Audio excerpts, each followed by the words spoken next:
ఓం శ్రీరామచంద్ర పరబ్రహ్మణే నమః. శ్రీ గురుభ్యో నమః. శ్రీమాత్రే నమః. శ్రీ గణేశాయ నమః.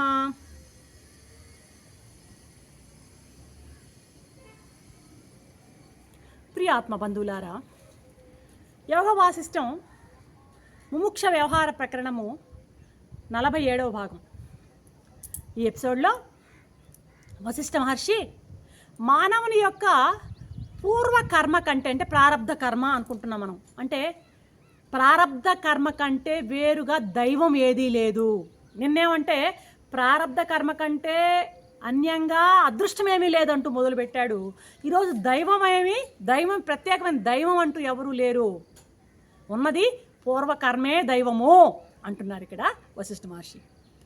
దైవం అంటూ దేవుడు ఇటు చేస్తున్నాడు అటు చేస్తున్నాడు అని కూర్చోకుండా మీరు సాధు సత్పురుషుల సాంగత్యంతో సశాస్త్రాలను పరిశీలిస్తూ ప్రయత్నపూర్వకంగా నీవు సంసారం నుండి ఉద్ధరింపబడు అంటున్నాడు ఇక్కడ మహర్షి. అంటే ఇక్కడ చెప్తున్నది ప్రాపంచికమైనటువంటి లబ్ధుల్ని గురించి కాదు. ఇక్కడ మనం ఇక్కడ చూస్తున్నది మోక్షం, హౌ టు అటైన్ సాల్వేషన్, ఆ మోక్షాన్ని పొందడం ఎలా అన్నది మన యొక్క గమ్యం. ఆ గమ్యాన్ని బట్టే ఇక్కడ ఏం చెప్పుకున్నాం, అంతేగాని మళ్ళీ మనం దీని లౌకికానికి ఆపాదించకూడదన్నమాట. అర్థమవుతుందా? ఇప్పుడు ఏం చెప్తున్నాడు అయ్యా, నువ్వు సత్పురుషుల సాంగత్యంతో సత్శాస్త్రాలను పరిశీలిస్తూ ప్రయత్నపూర్వకంగా నీవు సంసారం నుండి ఉద్ధరింపబడవయ్యా అంటున్నాడు వశిష్ఠ మహర్షి. ఇప్పుడు ఒక విషయాన్ని సాధించడానికి, ఏదైనా ఒక దాన్ని సాధించాలంటే తదేక దీక్షతో మనం చేస్తాం ఆ పని. ఇలా ఒక విషయాన్ని సాధించడానికి తదేక దీక్షతో కొనసాగించేటువంటి తీవ్రమైన ప్రయత్నాన్నే మనం పౌరుషము అని నిన్న కూడా చెప్పుకున్నాం. పౌరుషం అంటే ఏదైనా ఒక సాధించడానికి చేసేటువంటి తీవ్రమైన ప్రయత్నమే ఆ పౌరుషము, లేకుంటే పురుష ప్రయత్నం అన్నమాట. ఇప్పుడు ఏదైనా సరే, ఇప్పుడు పురుష ప్రయత్నాన్ని బట్టే ఫలితం ఉంటుంది. ఏ పనిలోనైనా ఫలం ఎలా ఉంటుందంటే మనం చేసే ప్రయత్నాన్ని బట్టే ఉంటుందన్నమాట. ఒక పని విజయవంతమై మంచి ఫలితాన్ని ఇచ్చినా లేదా చెడు ఫలితాన్ని ఇచ్చినా కూడా అదంతా కూడాను పురుష ప్రయత్నం యొక్క ఫలితమే, ప్రయత్నం లోపమే, లేకుంటే ప్రయత్నం ఒక ప్రభావమే అన్నమాట.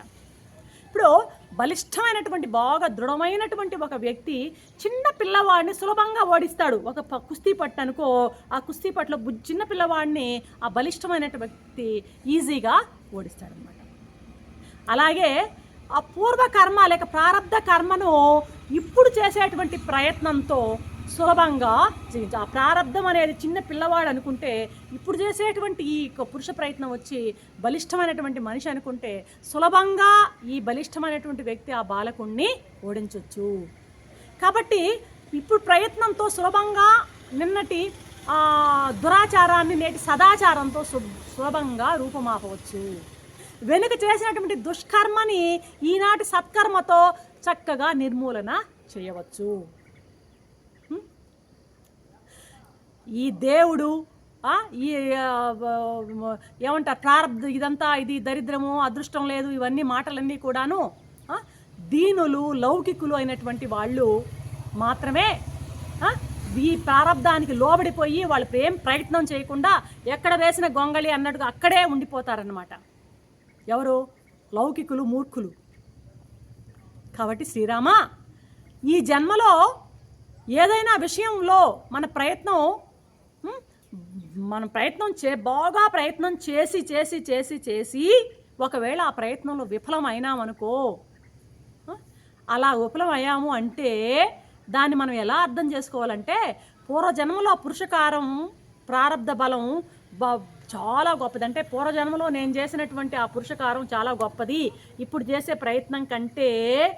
నేను చేసే ప్రయత్నం కంటే గత జన్మలో చేసినటువంటి ఆ కర్మ యొక్క బలం చాలా పెద్దదిగా ఉంది అని అర్థం చేసుకోవాలి. అర్థమైందా? అప్పుడు అర్థం చేసుకున్నప్పుడు ఏంటంటే, ఓహో ఇది బహుశా ఆ అర్థం చేసుకున్నప్పుడు ఆ కర్మని అనుభవించేదానికి కూడాను మనం సంసిద్ధం పడతాము. ఎట్ ద సేమ్ టైం ఆ కర్మని ఇంకా అధిగమించాలనేటువంటి దిగునీకృతమైనటువంటి ప్రయత్నంతో కూడాను మనము ప్రయత్నాన్ని గొప్పగా పెంచుకోవచ్చు అనమాట.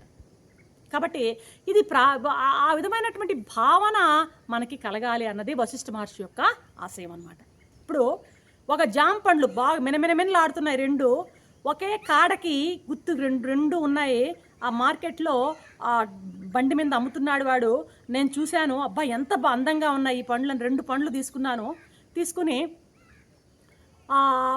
ఒక డబ్బు చెల్లించి ఒక పండు నా పక్కన ఉన్నటువంటి స్నేహితురాలకి ఇచ్చాను, ఒక పండు నేను తీసుకున్నాను అనమాట. ఆ స్నేహితురాలు ఆ పండును ఓపెన్ చేసి తినింది, అంత మధురంగా ఉంది, ఆ ఫలం చాలా బాగుంది. నేను ఓపెన్ చేసింది లోపల పురుగు బట్టి, లోపలంతా పైకేమో బాగుంది కానీ లోపలంతా పురుగు బట్టి తినడానికి యోగ్యంగా లేదనమాట. ఏంటి ఒకే గుత్తిలోని 2 పండ్లు ఈ విధంగా భోక్తలను బట్టి నా ప్రారంధం ఏంటంటే, నా ప్రారంధంలో ఆ పండును తినేటువంటి యోగం నాకు లేదు కాబట్టి ఆ లోపల ఆ పుచ్చు తయారయ్యింది. ఆమె ప్రారంధంలో భోగ్యం అనుభవించేటువంటి ఇది ఉంది కాబట్టి ఆమెకి చక్కని పండు వచ్చిందనమాట. కాబట్టి ఎలా ఉంటుంది శ్రీరామ? నిశ్చయంగా నేను చెప్తున్నాను రామా, దంతాలతో అన్నాన్ని ఎలా బాగా నమిలి తింటామో, చూర్ణం చేసి తింటామో, అలాగా పురుషకారంతో ప్రారబ్ధాన్ని చూర్ణం చేసి పారేయి అంటున్నాడు వశిష్ఠ మహర్షి. మంచి ధైర్యాన్ని ఇస్తున్నాడు అందరికీ. ప్రారబ్ధాన్ని నీవు పురుష ప్రయత్నంతో అధిగమించు అని ధైర్యాన్ని మనకిస్తున్నాడు వశిష్ఠ మహర్షి అన్నమాట. మామూలుగా చూస్తుంటాం, కోడి పందాలలోనూ పొట్టేళ్ల పోట్లాట్లోనూ బలంగా ఉండే ప్రాణులు ఏది ఎక్కువ బలం కలదో అది ఇతర ప్రాణులన్నీ కంట్రోల్ చేస్తుంది అన్నమాట, ఓడించేస్తుంది. అలాగే ప్రారబ్ధము పురుషకారాల్లో ఏది బలమైంది అయితే అది గెలుస్తుంది. ప్రారబ్ధం బలమైతే ప్రారబ్ధం గెలుస్తుంది. పురుష ప్రయత్నం బలవత్తరంగా ఉంటే ఆ ప్రారబ్ధం తోక ముడుస్తుంది అనమాట.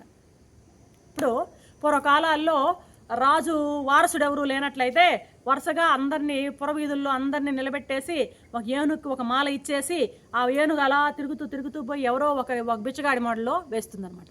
ఆ బిచ్చగాడు దానికి మహాచక్రవర్తి అనమాట. ఏంటి విచిత్రం అంటే, ఆ బిచ్చవాడేంది నిన్న మట్టిలో తిరుగుతూ గుడ్డ గోచి లేకుండా ఏమీ పిచ్చి మాటలు అడుగుతున్న ఆ బిచ్చగాడు మహాచక్రవర్తి ఏంటి అంటే అదే ప్రారంధం అనమాట. ఇక్కడ ఆ మంత్రులు, ఆ ప్రజలు, ఆ ఏనుగు, వాటి యొక్క ప్రారంధం అంతా కూడా కలిపి వీడిని ఏనుగునేటట్టు చేసిందనమాట. అలా కాకపోయినా ఈ బిచ్చగాడి యొక్క ప్రారంధంలో గొప్ప ప్రారంధం ఉండుంటుంది. ఆ ప్రారంధం ప్రకారమే వాడు ఈరోజు ఆ భిక్షగా వదిలేసి చక్రవర్తి అయ్యేటువంటి అవకాశం వచ్చిందనమాట. ఇప్పుడు మనం చూస్తుంటాం, సంవత్సరం అంతా చాలా కష్టపడి చాలా జాగ్రత్తగా ఒక పళ్ళ తోటని కానీ ఒక వరి పొలాన్ని కానీ వేస్తాడు వ్యవసాయదారుడు. చాలా శ్రమ పడతాడనమాట. ఇంకా రేపు ఇక కట్టింగ్ మిషన్స్కి అన్నిటికీ ఆర్డర్ ఇచ్చేస్తాడు, రేపు వచ్చి కట్ చేయాలి, రేపు కట్టింగ్ అయిపోతే ఎల్లుండికి అంతా నూర్పుడు అయిపోతే బస్తాలు ఎత్తేస్తాం. సరే అన్నీ అరేంజ్ చేసుకున్నాడు, పడుకున్నాడు. రాత్రికి విపరీతమైన వర్షం వచ్చింది, విపరీతమైన తుఫాన్ వచ్చింది, మొత్తం నేల మట్టమైపోయింది. ఏంటిది, దేవుడికి ఏం కరుణ లేదా అంటే ఖచ్చితంగా వాడి ప్రారంధం అది. వాడు చేసిన పాప పుణ్యాల యొక్క ఫలితమే నోటికాడికి వచ్చినటువంటి కూడు నశించిందనమాట. కాబట్టి ఇలాంటి సమయాల్లో ఓహో నా ప్రారంధం ఇలా ఉంది అని అనుకున్నప్పుడు వాడు సమాధాన పడతాడు. వాడు ఎక్కువ అతలాకుతలం కాడు మనసులో. ఇంత కష్టపడి పండించిన పంట కొన్ని నిమిషాల్లో నాశనం అయిపోయిందే అని వాడు దిగులు పడి అంటే జారిపోకూడదు అంటాడు వశిష్ఠుడు అనమాట. అది ప్రారంధ ఫలం అని నువ్వు అర్థం చేసుకో అంటాడు. అర్థం చేసుకుని అక్కడికి ఆగిపోకుండా మళ్ళీ శ్రమపడి సాధించేటందుకు ముందుకు సాగు. శ్రమపడి సాధించినంత క్షణంలో నశించిపోయిందని శోకించి అక్కడే పడిపోవద్దు మట్టి ముద్దలాగా. మళ్ళీ తిరిగి ద్విగుణీకృతమైనటువంటి ఉత్సాహంతో మళ్ళీ ప్రయత్నం చెయ్యి. అది యోగ వాసిష్ఠుని చెప్తున్నటువంటి మనకి ఇస్తున్నటువంటి సందేశం అన్నమాట. కాబట్టి మన ప్రయత్నం యొక్క బలం చాలనప్పుడు ఒక్కొక్కసారి మనకు ఏంటంటే ప్రయత్నం యొక్క బలం చాలనప్పుడు కొన్ని నష్టాలు వస్తుంటాయి అన్నమాట, అనర్థాలు వస్తుంటాయి. కానీ వాటి కోసం, అనర్థాల కోసం, ఆ నష్టాల కోసం నువ్వు దుఃఖించపడొద్దు. నువ్వు ప్రయత్నం చేసావు, నీ చాలని, నీ ప్రారంధం బలంగా ఉంది, మరీ బలంగా ఉంది. నువ్వు అటువంటిప్పుడు దుఃఖంతో దిగాలు పడొద్దు. నువ్వు మళ్ళీ అక్కడి నుంచి మళ్ళీ పునరుద్ధానం చెందు.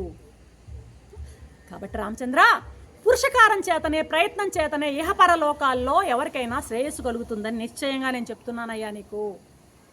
ప్రయత్నశీలుడైన వాడు ఎవరైతే ఉంటాడో ఆ ప్రయత్నశీలుడికి ఆ ఫలితం అరచేతిలో ఉసిరికలాగా ప్రత్యక్షంగా చూస్తాడు. వాడు చేతిలో ఉసిరికరికి పెద్ద భూతద్దాలు, దుర్బిణి యంత్రాలు పెట్టి చూడాల్సిన పని లేదు. అరచేతిలో పెట్టినటువంటి ఆ ఉసిరిక సులభంగా కనపడుతుంది. కడతలామకం అంటామన్నమాట. అర్థమైందా? ఉసిరికలాగా ప్రత్యక్షంగా ఫలం కనబడుతుంది. మూర్ఖుడైన వాడే, ఎవరైతే మూఢుడుగా ఉంటాడో వాడే ప్రయత్నాన్ని వదిలేసి వాడు దేవుడు దేవుడు అంటూ దైవం మీద వదిలేసి వాడు మోహంలో మునిగిపోతుంటాడు నా దృష్టిలో. కాబట్టి రామచంద్ర, నువ్వు ఆశ్రయించాల్సింది దైవాన్ని కాదు, పౌరుషాన్ని, పురుష ప్రయత్నాన్ని. దైవము, ప్రారబ్ధం, పురుష ప్రయత్నం, దైవము, ప్రారబ్ధం, వీటి యొక్క స్వరూపాలను చక్కగా నువ్వు విచారించాలయ్యా. విచారిస్తే నీకు వీటి దైవం కాదు, ప్రారబ్ధం కాదు, పురుష ప్రయత్నమే పరమ ప్రయోజనకారి అని నువ్వు గుర్తిస్తావు. కాబట్టి మానవుడై జన్మించినందుకు మోక్షమే పరమ ప్రయోజనం కదా.